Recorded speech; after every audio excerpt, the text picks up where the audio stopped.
If you're an immigrant and always feel so drained after social interaction, especially those with native speaker, maybe sometimes when you get out of work watching TV, you realize, oh my gosh, enough foreign language again. I don't watch this TV anymore. Or when you go out in the grocery store, you start to get triggered by the crowd speaking in that foreign language. You feel really exhausted and anxious when you hear that language, and you start to avoid going out. You try to isolate yourself. And slowly you start to wonder, what is wrong with me? I have experienced that for years, and I have an answer for you. After years of struggling, I realized this is what we call code switching fatigue. So today's video, I will talk to you about what is code switching fatigue.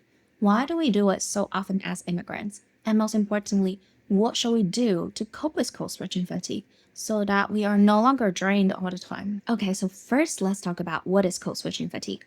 Code switching fatigue is when you start to change the way you talk, the way you act, maybe even who you are, in order to fit into a new environment.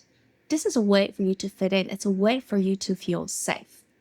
Now, this is different from when we say we all have many hats.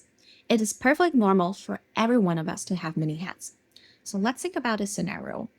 You have a closet, a beautiful closet with a lot of different hats. And because you are a person who loves, say, pink, because I'm wearing pink today. So all my hats are pink hats. However, all these hats are different. Some of them may be a cap, some of them may be a beanie, some of them have different shapes. And the different shape means when we go into different social situation, we assume different responsibility. We change our personality slightly a little bit to fit in that social role.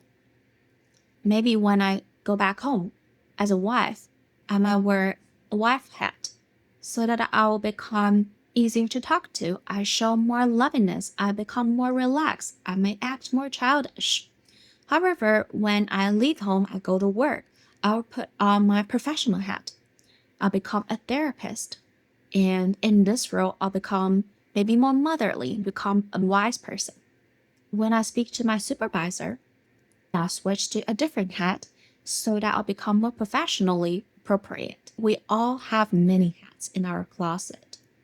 But bottom line is they're all pink because you are a pink person. This is the essential part of your personality. You cannot change it. If you change the color, then you are no longer you. So now this pink hat person, me, is traveling abroad to a different country. In this case, I'm in the US. And let's say everyone in the US is wearing a red and blue hat, like the national flag. And I only have pink hats in my closet. What do?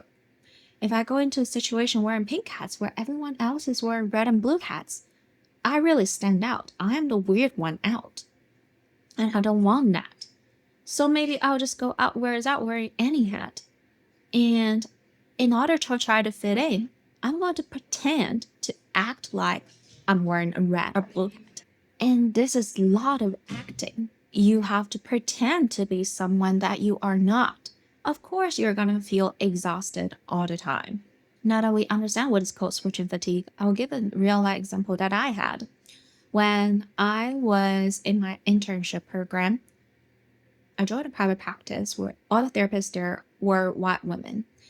And they are nice. There's nothing wrong with that. The only problem is every time I talk to them, I stay in a meeting, I feel very, very exhausted afterwards.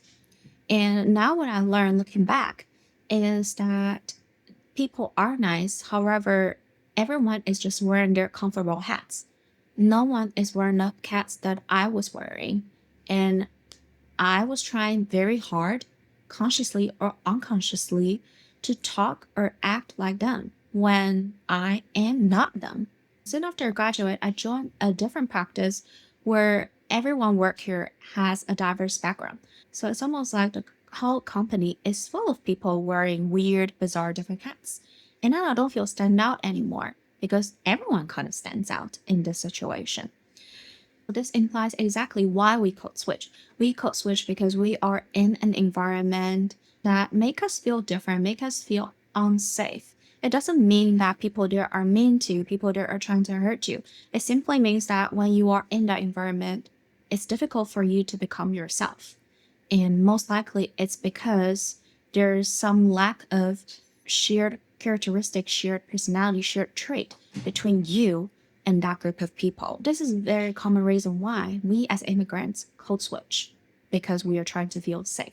And another reason why people code switch can be that when they don't know who they are, essentially when you look at their closet, they are not sure of their hats. Maybe their hats are so different from each other, or maybe their hat is usually just a copy of other people's hats.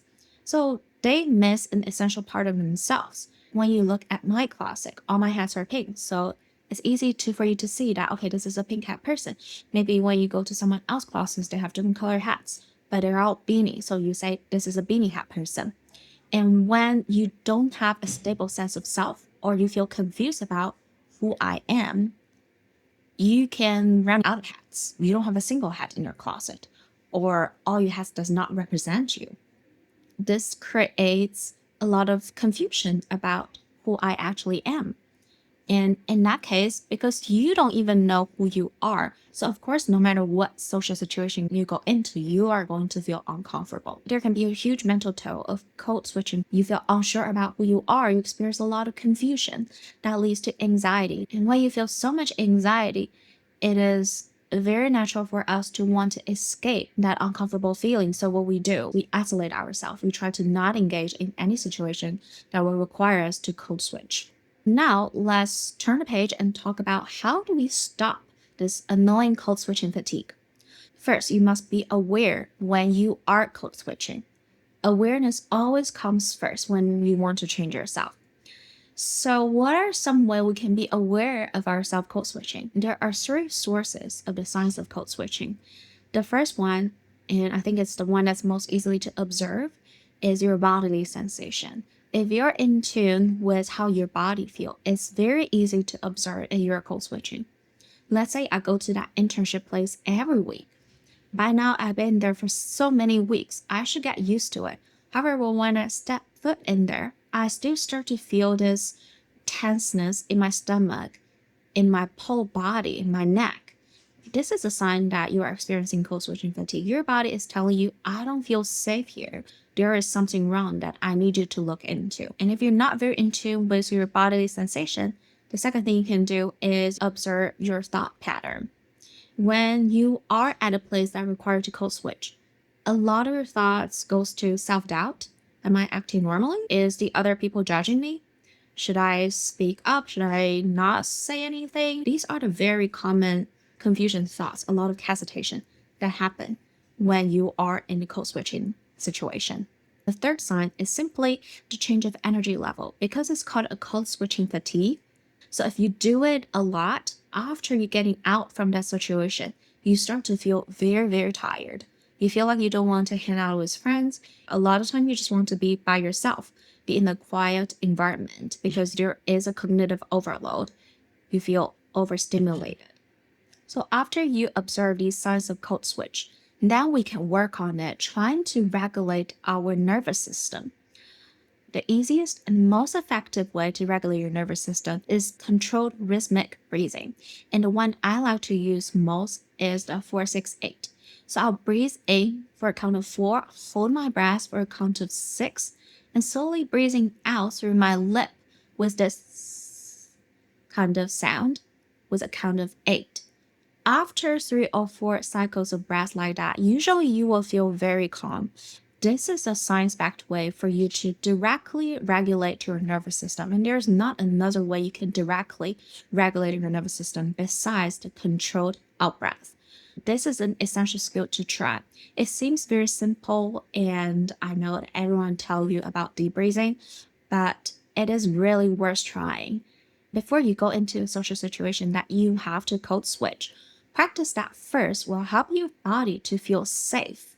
Maybe then you can code switch less, and then I can still wear my pink hat, knowing that everyone else is different from me, and that is okay, as long as I can create this psychological safety for myself. If you inevitably have to go to a situation where you have to code switch, maybe this is just a required part of your job or academic program, then some of the intense activity after code switch, after the social situation. Maybe work out, maybe doing yoga, maybe meditate, or going out in nature for a walk. These self-care are very important to replenish your mental energy after you code switch. And the last thing I want to share is code switch fatigue may not be a bad thing.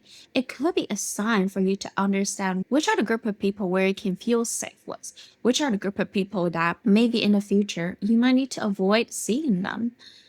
There are so many different groups of people in the world, and you don't have to fit into every single one of them. Maybe the group in which you have to code switch, you just need to go visit them less. And you have to expand your cycle to those people wearing bizarre hats like you, so you feel more comfortable being weird because everyone is weird. Thank you for watching my video today. I hope you learned something useful. And let me know in the comment, what are some scenarios where you experience code switching fatigue? How do you take care of yourself after that kind of social situation? Besides code switching fatigue, foreign language anxiety is also another reason why we feel so exhausted and anxious after a social interaction. I also have a video where I specifically talk about how to manage foreign language anxiety as an immigrant or as an international student. You can check out the video here. Thank you for watching and see you next time.